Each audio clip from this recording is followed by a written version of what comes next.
भगवती सूत्र में कहा गया है, समणो वासगस्य णम भन्ते सामाईय कडस्य समणो वस्य अच्छमानस्य तस्य णम भन्ते किं रिया वहिया क्रिया कज्जै संपराइया क्रिया कज्जै गोयमा नो रिया वहिया क्रिया कज्जै संपराइया क्रिया कज्जै से केनठेनं भन्ते एवं बुच्चै नो रिया वहिया क्रिया कज्जै संपराइया क्रिया कज्जै गोयमा समणो वासयस्यणं सामाईय कडस्य समणो वस्य अच्छमानस्य आया अहिगरणी भवई आया हिगरण वत्तियम चरणम तस्य नो रिया वहिया क्रिया कज्जै संपराइया क्रिया कज्जै से तेन ठेणम। प्रश्न किया गया, एक श्रमणोपासक, श्रमणों की उपासना करने वाला यानी श्रावक, वह श्रमणोपाश्रय साधुओं के उपाश्रय साधुओं के प्रवास स्थल में ठिकाने में बैठा है। और बैठा भी कैसे, सामायिक करके बैठा है, सामायिक की साधना में है। तो वह जो श्रमणोपासक है उसके ऐरियापथि की क्रिया होती है या सांपराई की क्रिया होती है, यह प्रश्न है। ऐरियापथि की क्रिया है वह वीतराग के होती है। 11वें 12वें 13वें गुणस्थान में होती है। 14वें गुणस्थान में साधु वीतराग तो होता है, पर वहाँ तो कोई क्रिया वाली बात ही नहीं, बंधन होता ही नहीं है।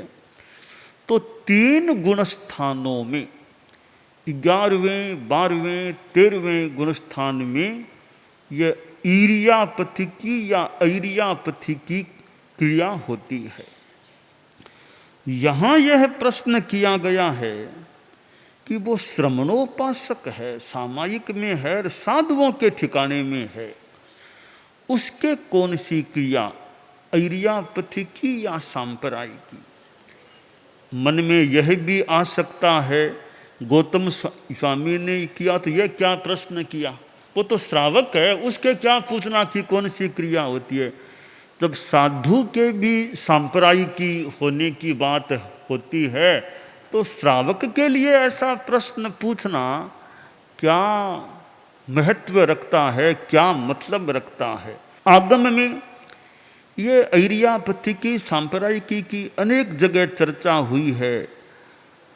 तो ऐसे प्रसंग हैं कि उनसे कहीं मन में ऐसा भाव आ सकता है तत्वज्ञ के मन में कि अवीतराग के भी ऐरियापथि की क्रिया आगम के आलोक में हो सकती है, यह बात भी क्यों नहीं हो सकती। तो जब अनेक ऐसे प्रसंग हैं, गहराई से कोई भगवती जैसे सूत्रों का अध्ययन करे तो कुछ ऐसी बात भी पढ़ने में आ सकती है। यहाँ यह प्रश्न किया गया है तो उस संदर्भ में एक बात यह है कि भाई श्रमणोपासक है, साधुओं के ठिकाने में बैठा है और सामायिक में बैठा है। तो सामायिक में है तो आशा करें सामायिक में समता भाव, सामायिक में तो समता में बैठा होगा, सामायिक समता में है, समता भाव में होगा, तो वो साधना में है, नंबर 1। नंबर 2, स्थान भी तो सामान्य नहीं है ना, साधुओं का ठिकाना, साधुओं का ठिकाना तो वहाँ का माहौल भी धर्म का ही आमतौर से मिलने की अधिक संभावना, एक धार्मिक माहौल में बैठा है। तीसरी बात, आशा करें वहाँ साधु लोग खुद भी तो होंगे ना, तो साधुओं के सानिध्य में बैठा है, खुद श्रमणोपासक है, सामायिक में है। साधुओं के स्थान का भी कुछ अपना व्यावहारिक महत्व है। अब एक तो आप लोग घर में सामायिक करें, एक संतों के ठिकाने में करो, दोनों में अंतर पड़ सकता है। घर में आप हैं, मान लो कभी कोई बच्चे बातें करते हैं, कभी कोई बच्चा रोता है, कभी घर की बातें आसपास हो रही है, इधर रसोई बन रही है, इधर कोई स्नान कर रहा है, इधर कोई संबंधी लोग आ रहे हैं जा रहे हैं, कोई सामान लेना खरीदना आदि की बातें हो रही है, तो घर का माहौल अलग। साधुओं के ठिकाने में बैठे हैं तो वहाँ आपके न कोई ऐसी स्थितियों से काफ़ी बचाव हो सकता। ठिकाना ही नहीं, आप यहाँ कुटीरों में सेवा करते हैं, एक आप घरों में अपने गांव में रहें, उसमें भी फर्क पड़ सकता है। अब यहाँ कुटीरों में आसपास जो हैं, घर छोड़ कर के यहाँ आ गए हैं, तो यहाँ एक और तो न आपको मान लो ऑफिस जाना है, न दुकान में बैठना है, यहाँ तो धर्म का ही मुख्य काम है। खाना खाया, आराम किया, आवश्यक काम किया, वापिस आ जाओ, पंडाल में बैठ जाओ, संतों सचियों के पास बैठ जाओ, सामायिक कर लो, दिन भर भले जितनी सामायिक करते रहो। तो घर में रहें तो इतने सामायिक होना मुश्किल है, पर यहाँ जितनी हो सकती है, घर छोड़ के आ गए हैं, यहाँ और विशेष कोई काम ही नहीं है। तो यह धार्मिक माहौल का भी एक अपना महत्व हो सकता है। तो शास्त्रकार ने यहाँ भगवती में कहा वो साधुओं के ठिकाने में है, सामायिक में है। मान ले, आशा करें साधुओं का सानिध्य भी होगा, कि आमतौर से तो संत गोचरी आदि को छोड़ दें तो ठिकाने में मिल जाते हैं। तो ऐसी स्थिति में वो बड़ा समता भाव में होगा। तो कौन सी क्रिया इरियापथिकी का बंद होता है या सांप्रदायिकी का?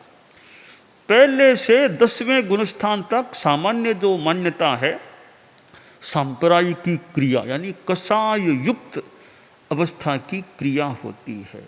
तो यह प्रश्न पूछा, उस श्रमणोपासक के कौन सी क्रिया लगती है? उत्तर दिया गया गौतम, वह जो श्रमणोपासक है, कृत सामायिक है, साधुओं के उपाश्रय में है, उसकी आत्मा अधिकरण है, वो अविरति वाला है, और भी उसका घर आदि से संबंध का भाव भीतर में है। ऐसी स्थिति में उसके वो जो आत्मा है, वो आत्मा अधिकरण प्रत्यय है, अधिकरणी अधिकरण वाली है, इसलिए उसके इरियापथिकी क्रिया नहीं होती, सांप्रदायिकी क्रिया ही होती है, सकसाई क्रिया वो ही होती है। यह श्रावक के संदर्भ में बात है। भगवती सूत्र में यह कहीं कहीं श्रावक की बात भी आती है, गृहस्थों की बात भी कहीं कहीं भगवती में यह आती है। उनमें एक बात यह है कि श्रमणोपासक साधुओं के उपाश्रय में और सामायिक में है, उसके भी सांप्रदायिकी क्रिया होती है, इरियापथिकी क्रिया नहीं होती है। यह सामायिक की बात है। श्रावक के तो अल्पकालिक या वो देशवृत्ति की सामायिक होती है, साधु के सामायिक है वो सर्ववृत्ति की, जीवन भर की सामायिक होती है। तो ऐसी सामायिक करने वाले मानो हमारे मंत्री मुनिश्री मगन मुनिश्री थे, जिन्होंने जीवन भर की सामायिक का व्रत ग्रहण किया था मगवागणी के पास, मगवागणी से। और परम पूज्य कालूगणी भी मगवागणी के पास ही दीक्षित हुए थे। तो लगता यूँ है आचार्य श्री कालूगणी मुनि अवस्था में थे तब से, उधर मगन मुनि, दोनों में मानो दोस्ती चारा, मैत्री भाव, मित्रता का भाव। उम्र का तो थोड़ा फासला था, फिर भी उम्र में मगन मुनि बड़े थे, दीक्षा पर्याय थे भी बड़े आस, परंतु दोस्ती चारा सा हो गया था। कई बार दोस्ती उम्र के फासले से भी हो सकती है। तो दोनों में मैत्री भाव था, साथ साथ दोनों रहे थे। और कई बार वो दोस्ती चारा लंबे काल तक निभना मुश्किल हो जाता है। कई वर्षों तक तो दोस्ती चलती है, फिर वह आपस में टूट भी सकता है। कभी तो यूयं वयम वयम यूयम इत्याशीन मति रावयो हो किंग जात मधुना ये न यूयं यूयं वयम वयम, कि तुम सो हम सो तुम, क्या फर्क है, यह भाषा होती है। थे सो मैं सो थे, आपा में कहीं फर्क है। कई बार वो संबंध टूट जाता है तो यूयम यूयम वयं वयम, तुम और हम अलगाव हो जाता है। परंतु लगता है मगन और आचार्य श्री कालू मुनि अवस्था से लेकर वे संभवतः उनका वो मैत्री संबंध लंबे काल तक चला। ठीक है, कभी आपस में कड़ी बात भी कोई हो जाए, कभी कड़ी बात भी एक दूसरे को मान लो कहने की हो जाए तो एक कड़ी बात है, वो संबंधों को तोड़ने वाली नहीं बने। अब साथ में है कि आसपास हैं तो कभी कोई कह भी दे, तो मगन मुनि भी थे, इधर कालूगणी भी, तो कालूगणी मगन मुनि को भी कभी वो फरमा देते, थोड़ा सा उलाना मान लो कुछ फरमा देते। और मगन मुनि भी थे, वो भी आचार्य वर को, यानी मैंने गुरुदेव तुलसी से सुना था, मैं भूल न करूं, यह तो कालूगणी की बात है। मगन मुनि तो कालूगणी के बाद में भी रहे थे, तो आचार्य तुलसी आचार्य बन गए थे। तो यूं तो मगन मुनि बहुत भक्ति भी करते, परम दयाल परम, बहुत वो लंबा पाठ, अच्छा भक्ति का पाठ बोलते थे। कदाचित वे थोड़ी कड़ी भी कर देते। मैंने गुरुदेव तुलसी से संभवतः सुना था कि मगन मुनि थे ना, एक बार वो मेरे पास आए, तो मगन मुनि आए तो थोड़ी कोई व्यवस्था संबंधी बात चल गई मगन मुनि से आचार्य तुलसी की। तो आचार्य तुलसी ने शायद उम्र भी वो थोड़ी कम हो, कहा नहीं काम वो संभालते, ये काम होता है, ये काम सब। तो मगन मुनि का आंख लाल करके बोले, गुरुदेव तुलसी को आंख लाल करके बोले, कहते हैं इतना कड़ाई से बोले कि सारा काम गत्र सुझाव लो, आप खुद काम देखा करो। तो कड़ाई से लाल आंख करके बोले, मतलब तो यूँ तो इतना परम दयाल परम गवाल परम, इतना यो भक्ति का पाठ बोलते। गुरुदेव तुलसी ने मुझे, हम लोग कई होंगे या मैं भी था, तो फरमाया कि एक बार तो उन्होंने लाल आंख करके मुझे बोला ये काम गतर सुझाव लो, कुछ काम, तो ऐसा मुझे कड़ा भी उन्होंने कहा था। तो मंत्री हैं तो मंत्री कभी कभी कड़ा भी कर दे तो कह दे, क्योंकि आखिर विश्वस्त आदमी हो तो वो कड़ी बात भी कभी कह दे तो फबती है। वो दूधती गाय की लात भी कई बार खानी पड़े, दूधती गाय की लात भी खानी पड़े, कनाई कनाई। तो वे दूध तो मगन मुनि मानो दूधती गाय थी, तो आचार्य श्री को भी थोड़ी लात की मानो खानी पड़ी, उन्होंने कड़ी बात भी कह दी तो कह दी। तो यह नीति की बात है कि दूधती गाय की लात भी खानी पड़ सके, कनाई कनाई। तो मगन मुनि कालूगणी के पास रहे और उनका तो बहुत एक थोड़ा इतना दोस्ती चारा का संबंध था कि वो जैसे मित्र आपस में बात करते हैं, वैसे वो लगता है कभी कभी वो मित्र की तरह। वो तो आचार्य थे, वो मुनि थे, वो भाई मित्रता में वो एकदम मित्र के रूप में कभी मानो बात हो जाती है। तो वे आपस में यूँ मित्र की तरह भी व्यवहार करते। कालूगण ने भी उनका अपना मान सम्मान मान लो रखा, कभी कभी कड़ी बात भी कह दी तो कह दी कालूगण ने भी, पर यूँ आपस में उनका लगता है एक दोस्ती चारे का संबंध वो रहा था। और मगन मुनि को मंत्री तो आचार्य तुलसी ने घोषित किया। पहले वो मंत्री रूप में घोषित नहीं थे, मंत्री रूप में विधिवत उनको आचार्य तुलसी ने नियुक्त किया था। और बाद में वो थोड़ी बात सुनी थी हमने, किसी श्रावक ने मगन मुनि से कहा कि मगन मुनि आप मंत्री बन चुके होंगे, कहा मगन मुनि मगन लाल जी स्वामी आचार्य श्री के लारे तो पीढ़ी चाल जी सी, यानी उस टाइम जो आचार्य थे का आचार्य श्री के लारे तो पीढ़ी चाल जी सी, पर आपकी पीढ़ी ऊती जावेली, आपकी पीढ़ी यानी आपके लारे होना मुश्किल है मंत्री। अब आचार्य श्री का लारे तो आगो आगे मान लिया कोई हो जावेला आशा है, पर आप पड़ी पीढ़ी ऊती दस यानी चालनी मुश्किल है आगे। तो ऐसे वो मगन मुनि थे। हालांकि श्रावक ने कहा तो उसकी बात में भी कुछ सच्चाई है कि बाद में वर्षों तक फिर कोई बाद में योग संयोग से सुमेरमल जी स्वामी लाडनू जरूर मंत्री मुनि के रूप में आसीन हुए। वे भी कुछ वर्ष रहे, तो बीच में काफ़ी अंतराल, बाद में भी अभाव वर्तमान तक। तो मगन मुनि हमारे धर्म संघ के घोषित रूप में संभवतः पहले मंत्री थे आचार्यों के, दूसरे में फिर संभवतः मुनि श्री सुमेरमल जी स्वामी लाडनू घोषित रूप में मंत्री के स्थान पर आसीन हुए थे। तो आचार्यों को इस प्रकार जो बहुत अच्छा सहयोग देने वाले संत हों तो अच्छी बात है। और यूँ हमारे कालूगणी के समय में भी देखें तो साध्वियों में भी अनेक रही हैं। अब जैसे कालूगणी के समय में एक तो साध्वी प्रमुखा जी के रूप में यानी मुखिया साध्वी, एक और साध्वी और कालूगणी के सानिध्य में, जैसे कान कंवर जी तो वो साध्वी प्रमुखा कह दे जो भी वो थी, झमकुट जी साध्वी प्रमुखा नहीं पर कालूगणी के पास वो सेवा करने वाली थी, कालूगणी के पास रहती थी।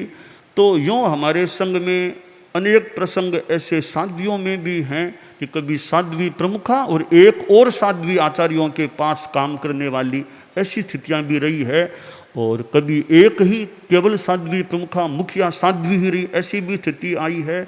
इसी प्रकार संतों में अनेक संत, एक कालूजी स्वामी जो रेल मगरा वाले थे, हालांकि उनको मंत्री पद तो संभवतः नहीं मिला, तो वो भी अपने आप में जोरदार के संत थे, बहुत अच्छे संत थे, जो आचार्यों के अच्छे एक संग में मानिस्ते साधु थे। और लगता है तभी डालगणी का निर्णय उनके मुख से हुआ, इतने मानिस्ते संत थे। तो ऐसे हमारे धर्म संघ में मैं आज भी देखता हूँ, संतों में अनेक हमारे संत आज भी हैं। मंत्री पद तो ऑफिशियली मिले न मिले, अपने अपने ढंग से सेवाएं देने वाले हमारे अनेक संत गुरुकुलवास में भी आज हैं। न्यारा में भी कई संत हमारे अच्छे काम करने वाले हैं। गुरुकुलवास वालों का ज़्यादा काम पड़ता है आचार्यों से निकट में रहने का, बात आदि करने का। तो हमारे संघ में आज भी अनेक संत अपने अपने ढंग से, ठीक है सबकी बराबरी सबकी तुलना हो न हो, अपने अपने ढंग से काम करने वाले हैं, दायित्व निभाने वाले हैं, कठिनाई में भी मनोबल से आगे बढ़ने वाली, व्यवस्थाओं को ध्यान देने वाले, ध्यान में लेने वाले अनेक हमारे संत भी हैं। तो हमारे साध्वियों में भी साध्वी प्रमुखा जी हैं, साध्वी वरिया हैं, तो और भी हमारे साध्वियाँ संघ में काम करने वाले, दो तो हमारे मुख्य हैं ही, साध्वी प्रमुखा जी तो हमारे धर्म संघ में साध्वी समुदाय में सर्वोच्च हैं ही हैं, नंबर 1 के स्थान पर हैं। इधर हमारे साध्वी वरिया संबुद्ध यशा है, वे भी हमारे धर्म संघ में साध्वी समुदाय में नंबर 2 पर आसीन हैं, पदासीन भी हैं, अपने ढंग से सेवा दे रहे हैं, काम कर रहे हैं। तो आचार्यों के अनेक यों सहायक भी होते हैं। और समय समय पर हमारे धर्म संघ में ऐसे अनेक चारित्रात्माएँ हुए भी हैं जिन्होंने अपने ढंग से धर्म संघ को सेवा दी है। तो मगन मुनि इधर कालूगणी, तो कालूगणी को हम राजा मान लें तो मगन मुनि उनके दीवान कह दें, मंत्री कह दें, उस रूप वो घोषित भले नहीं रहे होंगे पर व्यवहार में एक तरह से वो मंत्री के रूप में अघोषित मंत्री से थे। और अनेक बातों में जैसा बताया गया, दीक्षा देना तो भी दीक्षार्थी को पहले परखो कैसे क्या, तो वो मगन मुनि वो बात कर लेते कैसे क्या है, क्या स्थिति है। तो ऐसे दीक्षार्थी के बारे में निर्णय, अब बिहार यात्रा किधर करनी, किधर क्या करना, तो उसमें मगन मुनि का अपना चिंतन। तो यूँ आचार्यों के बड़े एक मानो आलम्बन या सहायक थे, जो कई बातों में आचार्य मगन जी हैं, मगन जी देख लेंगे तो मगन जी जैसा कहें। यानी मैंने सुना कि जैसे कालूगणी भी कोई निर्णय करना होता, ऐसा कोई यात्रा का या कोई ऐसा, तो देखते मगन मुनि की क्या इच्छा है, मगन मुनि का क्या सलाह क्या चिंतन है, वो देखते, यानी उस पर वो ध्यान। दीक्षा की घोषणा संभवतः मगन मुनि की क्या राय है, उनके राय पर वो मानो ध्यान देते आचार्य श्री। तो बहुत बड़ी बात है कि आचार्य किसी साधु की बात पर, जो युवाचार्य भी नहीं है, घोषित मंत्री भी नहीं है, ऐसे मुनि जी की बात पर इतना ध्यान दें, उनका कितना अपना व्यक्तित्व रहा होगा या आपस के संस्कार कालूगणी के मगन मुनि के रहे होंगे कि कालूगणी इतना मगन मुनि की बात पर ध्यान देते थे, दीक्षार्थी की बात पर ध्यान देते। आजकल तो आज भी हमारे दीक्षार्थी, वो तो परंपरा, आज भी हमारे भाई लोग, पुरुष भी आते हैं, बाइयाँ भी आती हैं। तो हमारे बाइयों में तो साध्वी वरिया है, साध्वी प्रमुखा जी, वैसे शादियों का, ये बाइयों का, मुमुक्षुओं का और का, वो पहले साध्वी वरिया से वो बात कर लो, फिर साध्वी वरिया जो रिपोर्ट दे उस पर हम ध्यान दे लें क्या बात है। ये साध्वी प्रमुखा जी हैं, विश्व विवाह जी पहले कनक प्रभा जी थे। तो साध्वी प्रमुखा जी, साध्वियों संबंधी इतनी जो भी स्थितियां हैं, बातें हैं, तो वे कितना ध्यान अपने ढंग से हमारे पास बात लाती है, हमसे चर्चा करती है, बात बताती है। इतना बड़ा साध्वी समुदाय है, 550 से भी प्लस साध्वियाँ हैं। तो साध्वी प्रमुखा विस्तृत विभा जी हैं, वो अपना समय लगाना, दिमाग लगाना भी कैसे क्या व्यवस्था हो सकती है, फिर हमारे पास अपनी सलाह देना, रिपोर्ट देना, अपना चिंतन देना, स्थिति बताना, और फिर हमारी बात कई बार साथियों को बताना। तो यह एक बड़ा एक कार्य, प्रशासन शासन का कार्य होता है। इधर साध्वी प्रमुखा विश्रुत विवाह जी हैं जो सर्वोच्च हैं, इधर नंबर 2 पर साध्वी वरिया है तो समणियों संबंधी बात पर हमारे पास लाती है, हम बता देते हैं। मुमुक्षु बाइयाँ है, उनका भी थोड़ा ध्यान देना, शिक्षण आदि का जो भी, तो ये साध्वी वरिया भी अपना काम देख रही है। तो यूँ हमारे धर्म संघ में आचार्यों को सहयोग देने वाले भी चारित्रात्माएँ होते हैं, और गृहस्थों में भी कई होते हैं। जैसे मैंने कहा था ना कि शुभकर्ण जी दसानी थे, वो गुरुदेव तुलसी के बहुत निकट के व्यक्ति थे, श्रावक थे। इतना समय उनको गुरुदेव तुलसी देते, सेवा कराते। तो ऐसे श्रावकों में और भी ऐसे होते हैं। तो कई आचार्यों के बहुत ज़्यादा निकट हो जाते हैं किसी किसी आचार्य प्रवर के। तो श्री शुभकर्ण जी दसानी को तो मैंने आंख से खुद ने देखा था, वो कितनी गुरुदेव उनको सेवा कराते। तो वे वैसे सुजानगढ़ के थे, मूलतः वो सरदार शहर के होते संभवतः। उनके पिता मोतीलाल जी दसानी थे, वो सरदार शहर से फिर वो इधर गोद आ गए, हजारीमल जी रामपुरिया के, तो सुजानगढ़ के हो गए। उन्होंने जाति वही बोल गई थी, शुभकर्ण दसानी, वो रामपुरिया जाति नहीं बोलते, मेरे ख्याल से शुभकर्ण दसानी बोलते थे, वो मूल दसानी थे सरदार शहर के। तो ऐसे हमारे श्रावकों में भी कई बहुत। अब रूपचंद जी सेठिया थे, तो डालगणी ने उत्तराधिकारी का पत्र लिखना था, तो रूपचंद जी को कहा तुम भले रहो, उठने की जरूरत नहीं है। कितना बड़ा सम्मान। जेठा जी दूर हो गई, मगन मुनि मानो दूर, पर एक श्रावक थे रूपचंद जी सेठिया, उनको दिक्कत नहीं है, भले बैठे रहो यहाँ। तो कितना बड़ा सम्मान है श्रावक समाज का, इतना बड़ा महत्व किसी श्रावक को डालगणी ने दिया। तो ऐसे हमारे श्रावकों में भी कई बहुत सेवा देने वाले हैं, अपना समय लगाने वाले, शक्ति लगाने वाले, संघ के लिए खपने वाले। अब जैसे विकट स्थिति आती है, अब कोरोना के काल जो पीछे रहा, तो रास्ते की सेवा में कईयों ने, जब हम हैदराबाद गए थे तो कितना एक काल था, कितने लोग उस समय भी रास्ते की सेवा में भी साथ रहे। और भी ऐसी स्थिति में भी कई बार श्रावक लोग भी साथ रहो, अभी कोई बात नहीं, वो मानो अपने को जोखिम में भी थोड़ा डाल करके सेवा को स्वीकार कर। तो ऐसे श्रावक लोग भी हैं, श्राविकाएँ भी है। हम हैदराबाद गए थे तब श्राविकाएँ तो शून्य सी कर दी गई, श्राविकाएँ साथ नहीं, केवल जेंट्स साथ थे। यानी वो सेलक्स है कि अभी बाइयों को साथ नहीं रहना, यानी नहीं रखा जाए, ओनली जेंट्स साथ में रहें। तो कई बार वो श्रावकों को ज़्यादा मौका मिलता है ऐसी स्थितियों में। तो मगन मुनि भी हमारे धर्म संघ के एक मंत्री मुनि के स्थान को शोभित करने वाले, मंत्री मुनि स्थान से वे खुद शोभित हुए। तो ऐसे मंत्री मुनि श्री मगनलाल जी स्वामी जो कालूगणी के युग में भी रहे और धर्म संघ के मानो एक पिल्लर थे, एक स्तंभ से थे, ऐसे वो संत थे। तो ऐसे संतों पर भी नाज किया जा सके। और हमारे संत लोग भी आज भी हैं, ठीक है, अपने अपने ढंग से। हमारे कई संत आज भी इधर शादियों में, तो मैंने कहा साध्वी प्रमुखा जी हैं ही, साध्वी भैया और भी शादियाँ हैं। ज़्यादा हमारा काम सब साधियों से नहीं भी पड़े, कई कई साधियों से काम पड़ता है, तो संत तो ज़्यादा निकट भी कई काम वो संत लोग करते हैं, उनका अपना चिंतन भी होता है, दिमाग भी, अपनी कर्मठता भी होती है, समर्पण भी, श्रद्धा भी मान ले, एक थोड़ी कठिनाई को भी मानो झेलने की भी भावना हो सकती है। तो आज भी हमारे संतों में अनेक संत, तो मगन, चूंकि मगन मुनि का आज प्रसंग है, तो हमारे मगन मुनि के जो दायित्व थे वो हमारे आज भी संत अपने कोई दायित्व अपने अपने ढंग से यूँ संभालते हैं। तो हमारे धर्म संघ में ऐसे मगन मुनि जैसे संत भी उभरते रहें, आगे आते रहें, और ऐसे कमी वाली तो संभवतः विशेष कमी तो आज भी है, ऐसा करना भी कठिन है, परंतु घोषित रूप में कोई हो न हो, हमारे मुख्य मुनि तो मुख्य मुनि हैं ही हैं, मुख्य मुनि तो हैं ही, कि मुख्य मुनि अलग चीज़ है, मंत्री मगन मुनि थे, वो मुख्य मुनि नहीं थे, वो मंत्री मुनि थे। तो मुख्य मुनि अलग परंपरा होती है और मंत्री की अलग परंपरा होती है।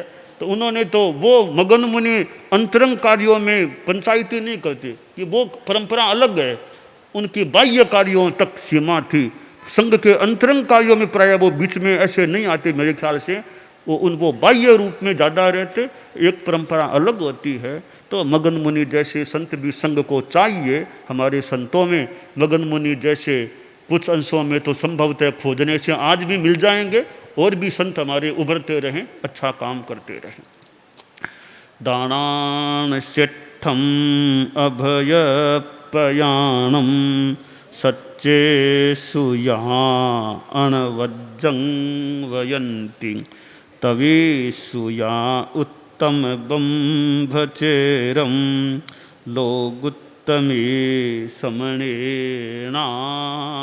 पुत्ते।